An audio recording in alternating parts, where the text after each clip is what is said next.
Préparez-vous. Commence maintenant l'émission Réunion en direct.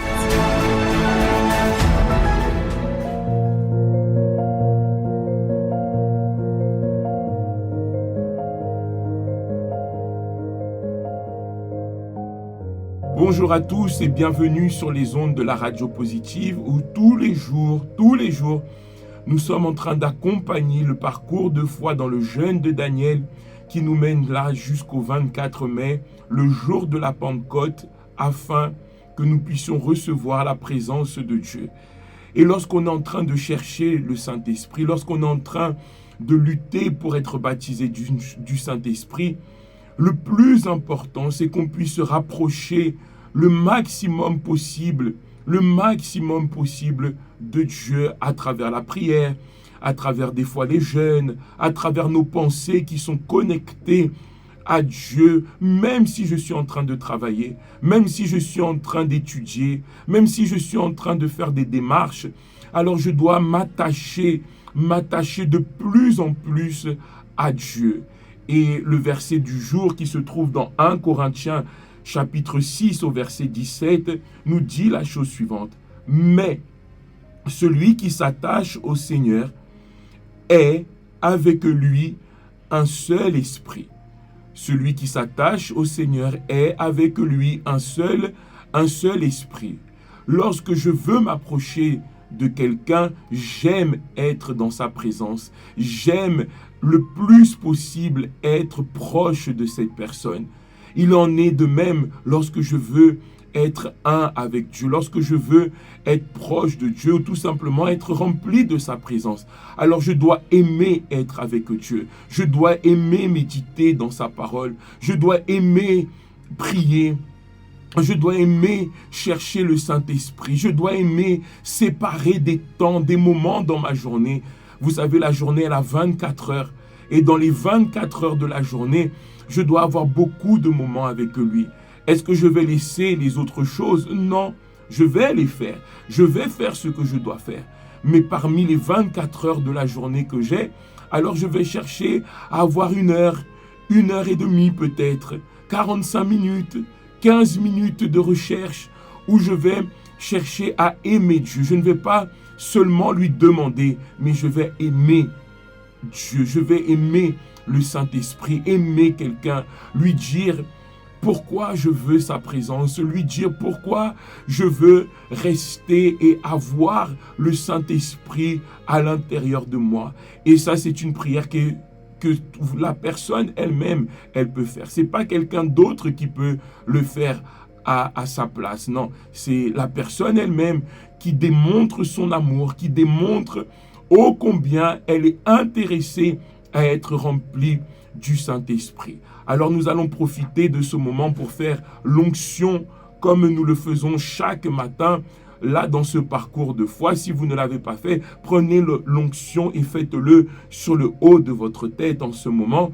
Et nous allons nous attacher au Seigneur. Nous allons nous attacher à Dieu à travers la prière que nous allons faire en ce moment. Au nom du Seigneur Jésus, fermez vos yeux s'il vous plaît et allons rentrer dans sa présence, notre Dieu et notre Père. Au nom du Seigneur Jésus, il est écrit là dans ta parole, celui qui s'attache à toi, Seigneur, il ne fait qu'un seul esprit avec toi. Et c'est ce que nous désirons le plus, mon Dieu. C'est ce qu'on veut, être un avec toi, t'aimer au-dessus de tout, t'aimer par-dessus tout, faire, mon Dieu, toutes choses en communion avec toi, toutes choses en intimité avec toi, Seigneur, que tu nous guides, que tu nous inspires, mon Dieu, parce que lorsqu'on est un avec toi, mon Dieu, on est inspiré par toi. On vit selon tes goûts, on vit selon tes choix, selon ce que tu aimes ou selon ce que tu n'aimes pas. Et c'est ce que nous voulons apprendre, mon Dieu. Dirige-nous. Et dans ces 24 heures, mon Dieu, que nous avons pour nous attacher à toi, alors qu'il y ait 1 heure, qu'il y ait 45 minutes, qu'il y ait un moment, Seigneur, qui soit dédié rien que pour toi et nous, Seigneur. C'est notre désir, c'est notre envie, mon Dieu, c'est l'inspiration que nous voulons avoir avec toi. Alors enseigne-nous, mon Dieu, montre-nous comment nous pouvons nous attacher de plus en plus à toi et ne former qu'un seul esprit avec toi, mon Dieu, et que dans ce jeûne de Daniel, tous, mon Dieu, tous soient baptisés, tous soient remplis. Nous sommes déjà au 5e jour et le temps est en train de passer. Et mon Dieu, nous avons de plus en plus soif de ta présence à l'intérieur de nous. Alors, mon Dieu, scelle, baptise, donne-nous ton esprit, car c'est notre désir et c'est ce qu'on te demande au nom du Père, au nom du Fils et au nom du Saint-Esprit. Amen.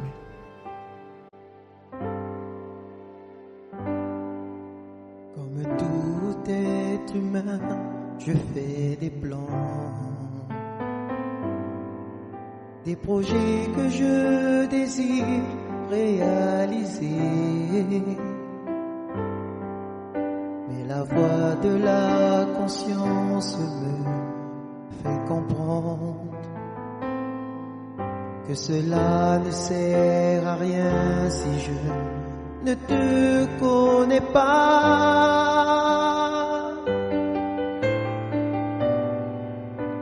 Que vaut toute mon existence si dans mon être je n'ai pas ta présence?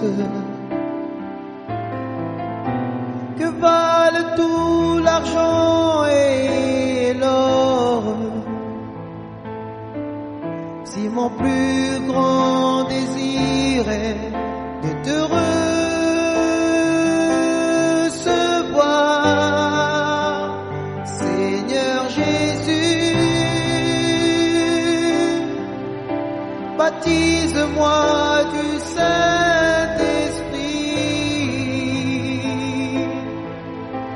et fais naître en moi ta nature, pour que je puisse contempler ta grandeur, être ton témoin où j'irai et porter jusqu'au bout de la terre ton amour, Seigneur Jésus. Baptise-moi du Saint-Esprit et fais naître en moi ta nature, pour que je puisse contempler ta grandeur, être ton témoin où j'irai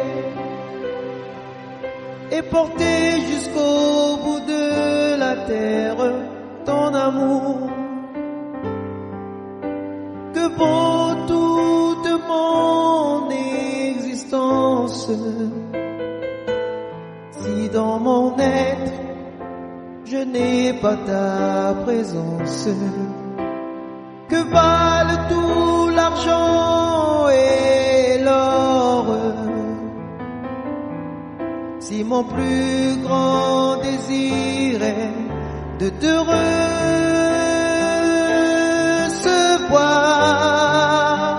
Seigneur Jésus? Baptise-moi du Saint-Esprit et fais naître en moi ta nature, pour que je puisse contempler ta grandeur, être ton témoin où j'irai et porter jusqu'au bout de la terre ton amour, Seigneur Jésus.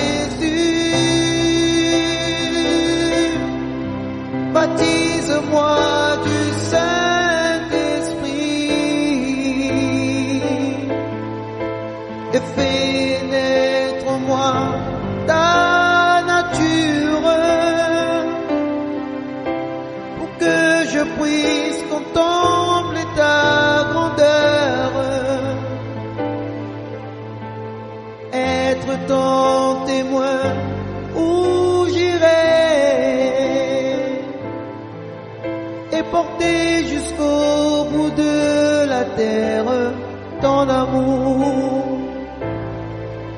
et porter jusqu'au bout de la terre ton amour. Je suis au centre d'accueil de l'île de la Réunion. Après avoir été baptisée du Saint-Esprit, ma vie a été complètement changée. Mais je peux vous dire qu'auparavant, ce n'était pas le cas. Parce que j'ai grandi dans une famille de disputes, beaucoup de querelles, beaucoup de bagarres. Il y avait beaucoup d'alcool. Ma sœur et moi, on a grandi dans ce milieu-là. J'ai subi des attouchements sexuels aussi. Et par la suite, le pire est arrivé, c'est qu'il y en a un qui a commis l'irréparable. Ma mère a dû faire la prison après.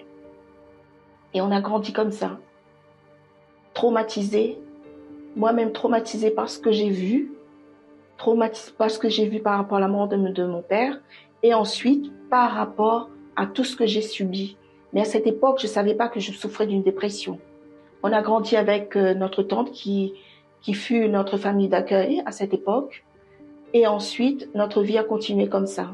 J'étais toujours colérique, traumatisée. J'avais toujours cette haine-là.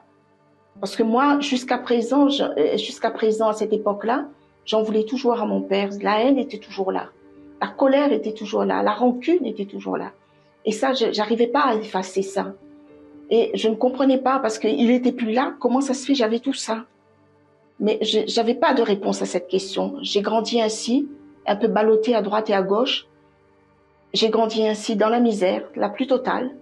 Et ensuite, je veux dire par la suite, j'ai commencé à travailler, j'ai commencé à avoir une vie potable, mais c'était pas encore ce que je voulais. Ensuite, j'ai rencontré le père de mes enfants, on a eu 3 enfants, et je continue ainsi. Et après, il y a les fréquentations, les commérages et tout, la jalousie. Ça a fait que mon mariage a été complètement brisé. J'ai terminé par un divorce, et là, c'était le pire qui est arrivé. Parce que j'ai commencé à être malade. J'ai commencé à avoir la dépression. Par contre, je me rappelle aussi une fois quand j'ai dit à ma mère, je vais me tuer, je vais me jeter du haut de la rivière. Je me rappelle de cela. Et il se trouve qu'à cette époque-là, j'étais très jeune. J'ai dit non, je vais me tuer parce que personne ne m'aime et je vais me tuer. Mais j'ai remarqué que ça revenait. Quand j'ai vécu cela avec mon ex-mari, cette séparation et tout, je voulais me tuer.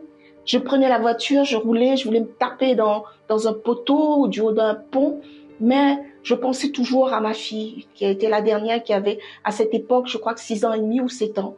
J'ai dit, si je m'en vais, qui c'est qui va s'occuper d'elle? Parce que je me rappelais qu'à cette époque-là, j'étais très jeune, il y avait personne qui s'occupait de moi correctement, parce que j'avais plus de mère. Mais je pensais sans cesse à elle. Et c'est ça qui me faisait retenir de ne pas agir dans cet acte de suicide.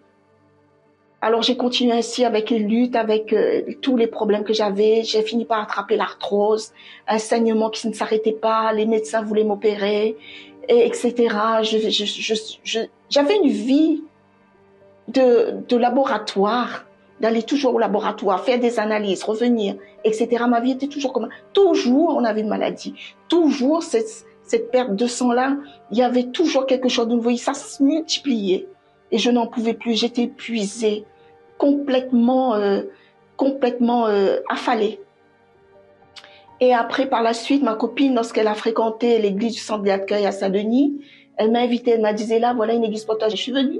Et là, vraiment, il y a quelque chose qui s'est passé. C'est là que ça a commencé ma délivrance. C'est là que ça a commencé ma guérison. C'est là que ça a commencé tous mes problèmes de tête, ça a commencé à partir, mes douleurs, l'arthrose, mes saignements sont stoppés, tout et tout entièrement. J'étais devenue quelque chose, c'était devenu quelque chose extraordinaire pour moi. Et c'était pas encore ça, parce que il y avait toujours ce vide. Je parlais souvent avec le pasteur qui était là à l'époque. Je parlais, chaque réunion j'étais là. Chaque réunion, après chaque réunion, j'allais lui parler. Parce que je cherchais toujours à savoir. Et à chaque fois, je voulais revenir parce que je me disais, il y a quelque chose de nouveau la prochaine fois. Alors, il faut que je sois là.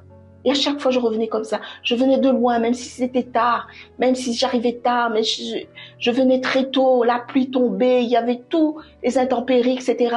Je venais quand même. Tant que je pouvais venir, je venais quand même.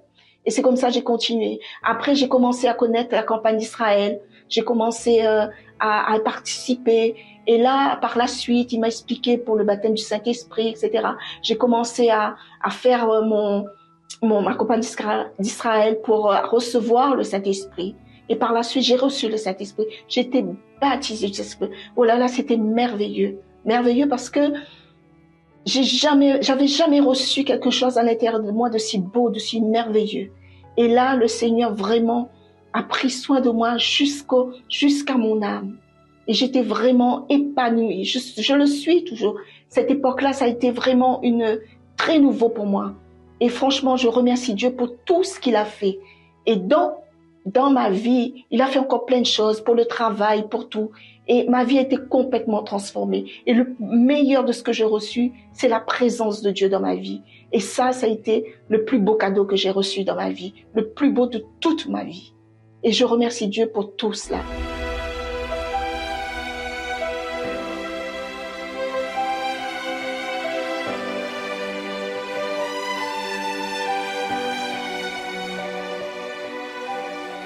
Témoignages, ou plutôt dirais-je grâce à ces témoignages, on comprend que personne ne peut rester à l'écart, personne ne peut se dire ce n'est pas pour moi, ce n'est pas moi, je ne peux pas, je n'y arriverai pas. Non, bien au contraire, nous voyons que c'est accessible à tous. La présence de Dieu est disponible et ouverte pour tous ceux et celles qui veulent s'attacher, tous ceux et celles qui veulent être un seul et même esprit avec Dieu. D'ailleurs, c'est la prière que le Seigneur Jésus a faite en notre faveur, que nous soyons tous un avec lui. Et imaginez, pensez, être un avec Dieu. Quels seront les effets dans votre vie? Et ici, on ne parle pas seulement des effets matériels, on ne parle pas seulement des effets physiques, d'être supérieur. Non, ce n'est pas de ça que nous sommes en train de parler. Mais lorsque nous sommes un avec Dieu, il y a sa paix à l'intérieur de nous. Il y a une tranquillité immense à l'intérieur de nous. Et même si le monde entier s'effondre, même si le plus grand des problèmes s'élève contre nous, lorsqu'on est un avec Dieu, on sait que le problème est venu par un chemin, mais que par un autre chemin, il va sortir. C'est-à-dire qu'il a un début, mais il a aussi une fin. Pourquoi? Parce que je suis attaché au Seigneur. Alors je m'endors en paix. Je me couche et je m'endors en paix. Je ne suis pas une personne angoissée. Je ne suis pas une personne déprimée. Je ne suis pas une personne dépressive, triste. Mon visage ne reflète pas l'immensité du problème que je suis en train de vivre. Parce que je suis attaché. Parce que je suis un seul esprit avec Dieu. Raison pour laquelle toute personne qui entend cet appel qui est fait, l'appel du jeûne de Daniel, peut s'investir, peut se lancer. Peut-être c'est la première fois que vous écoutez la radio positive, ou alors vous êtes habitué à l'écouter. Alors lancez-vous, c'est le moment.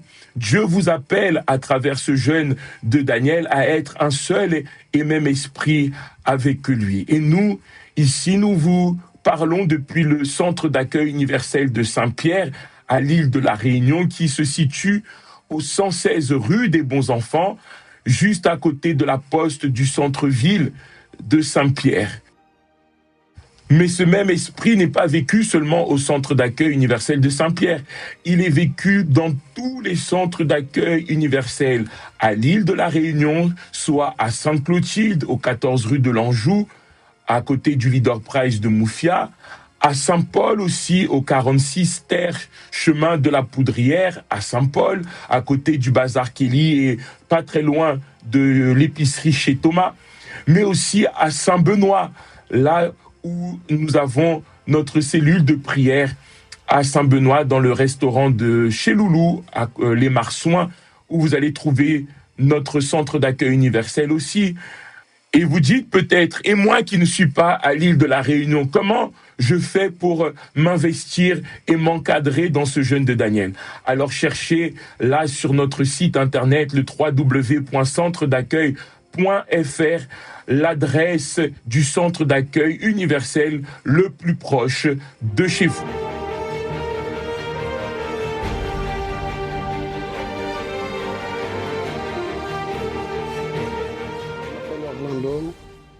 J'ai grandi à Cap-Vert avec ma famille. Mon père, il était immigrant. Et puis, j'ai fait armée là-bas à Cap-Vert. Et j'ai commencé à fréquenter des collègues. J'ai commencé à boire d'alcool, à fumer le shit. Et puis, vers 2000, quand j'ai parti à Portugal, j'ai arrivé à Portugal, les mêmes façons, sauf que cette vice-là commençait à arriver plus en plus. J'ai commencé à connaître l'autre type de drogue, plus fort. Et puis ma vie a continué comme ça jusqu'à que j'ai sorti de Portugal en 2012. J'ai venu à Paris, j'ai commencé à boire du whisky. Quand j'ai trouvé quelqu'un, j'étais content. J'étais toujours à l'air avec quelqu'un. Mais dès que l'effet d'alcool commençait à partir, là, j'ai commencé tout le temps à rester triste. Triste, et le cœur il était toujours abattu, je pense beaucoup. Pourtant que j'étais marié, j'avais un enfant, il avait 9 ans. Mais quand même, à chaque fois que je bois d'alcool, mon désir, c'est de sortir. Et quand je sors, je mélange avec les collègues, je fais tout, n'importe quoi. Donc, arrivé au moment que j'ai sorti dans le couloir et j'ai sorti même dans la rue, c'était vers 2 heures du matin, et j'ai dit, mon Dieu, aide-moi à trouver un endroit où que je peux régler cette situation-là, parce que je ne voulais pas vivre de cette manière-là. Après 7 jours-là, ça fait même pas 3-4 jours, je me souviens ça, que j'ai ouvert la télé et j'ai trouvé le message de l'évêque Messado sur le TV Record. Et mon fils, il m'a dit, papa, on va chercher cette adresse-là sur l'Internet. Et puis tout de suite, j'ai dit, mon fils, oui, on va la chercher. Après, on a cherché sur l'Internet, on a parti chercher l'église.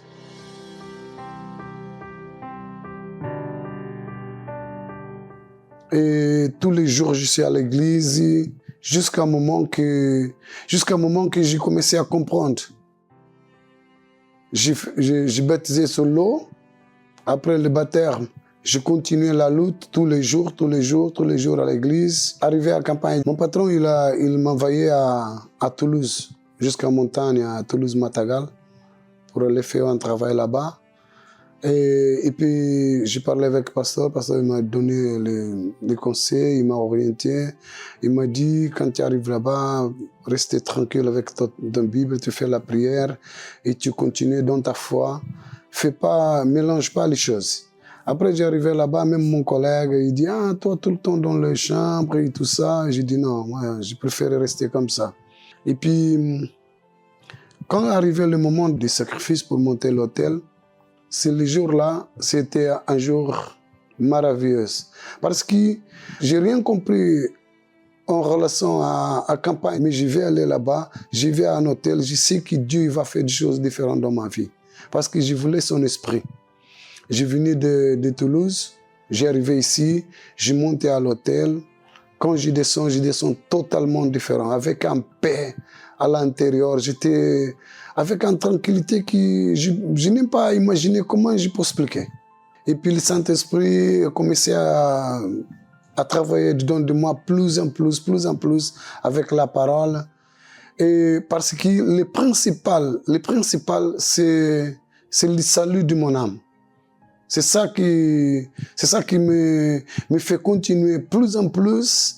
Et c'est ça que jamais je voulais pas blesser les bras. Depuis que j'ai reçu le Saint-Esprit, que j'ai venu de Toulouse, j'ai commencé à travailler ici à Paris. Comme j'avais marié avec quelqu'un que j'ai ramené de Portugal, elle m'a dit qu'il n'accepte pas ma foi, qu'il n'accepte pas cette église, il ne vient pas, et qu'il Si je continue comme ça, il va appeler la police, ou soit je sors de la maison.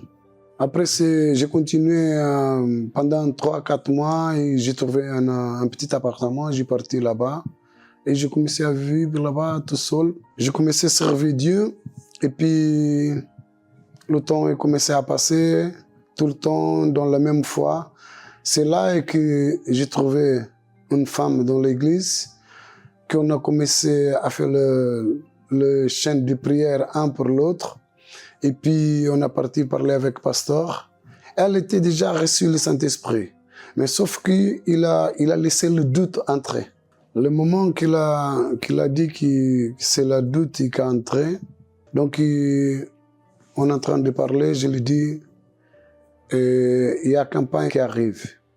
On va sacrifier. Moi, je vais sacrifier pour notre vie sentimentale. Parce que j'ai besoin beaucoup. Mais toi, il faut que tu sacrifies pour ta vie spirituelle. J'ai monté à l'hôtel pour ma vie sentimentale. Mais je dis, Dieu, si c'est elle que tu m'as montré, si c'est elle que tu m'as montré, c'est elle que je voulais aussi. Donc, si ce n'est pas pour moi, je voulais cette révélation-là à travers cette campagne-là. C'est ça mon demande que j'ai fait avant de monter à l'hôtel. Et puis, dans la prière, tout le temps, des fois, on appelle pour prier ensemble. Beaucoup de fois, on a fait ça de matin tôt, comme 3h, 2h du matin. À chaque semaine, on change des horaires et on fait le jeûne. Tout le temps, jusqu'à que la réponse est venue. La réponse est venue parce qu'il est arrivé à moi, il a dit, j'ai déjà parlé avec le pasteur. Maintenant, j'ai reçu le Saint-Esprit. Maintenant, il n'y a aucun doute qui va entrer sur moi. Après, j'étais content de ce moment-là. Et puis là, on a continué jusqu'à un moment qu'on a marié.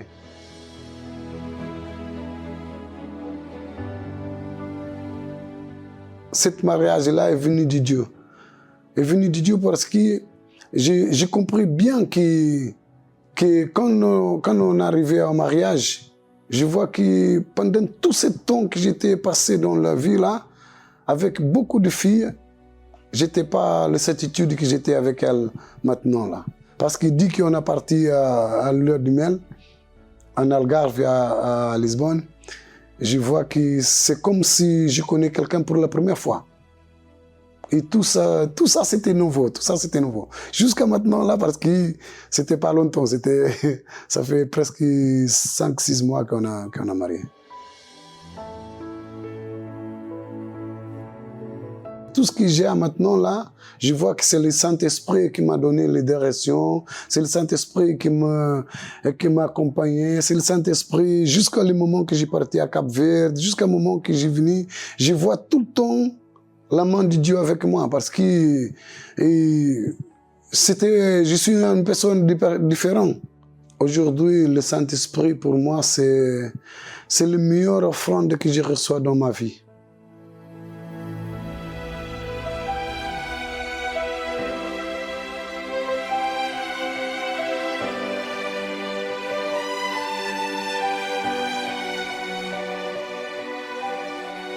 Nous vous invitons tous alors à accompagner tous les jours le programme que nous faisons pour vous aider à vous approcher de Dieu, pour vous aider à s'attacher davantage au Seigneur et être baptisé du Saint-Esprit. Si vous n'avez pas encore fait l'onction sur le haut de votre tête, faites-le parce que ce sera une attitude de foi en plus qui va vous aider à vous approcher de plus en plus de Dieu. C'est une attitude de foi qui va démontrer au Saint-Esprit que vous le désirez, que vous le voulez, plus que tout dans ce monde.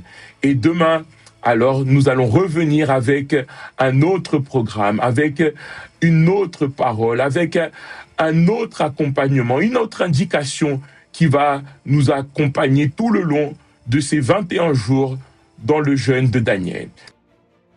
Chers auditeurs et chères auditrices, que Dieu vous bénisse abondamment, que vous puissiez passer une excellente journée et rester connectés. Ne vous déconcentrez pas de l'objectif que vous vous êtes fixé.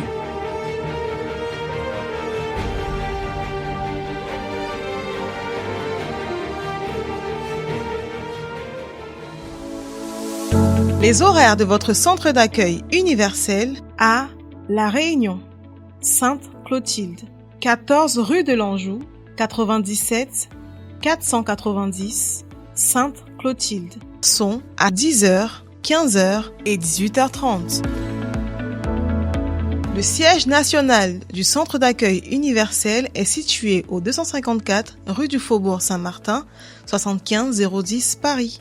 Les horaires sont à 7h, 10h, midi, 15h et 19h30. Pour plus d'informations, contactez le 01 53 35 85 11.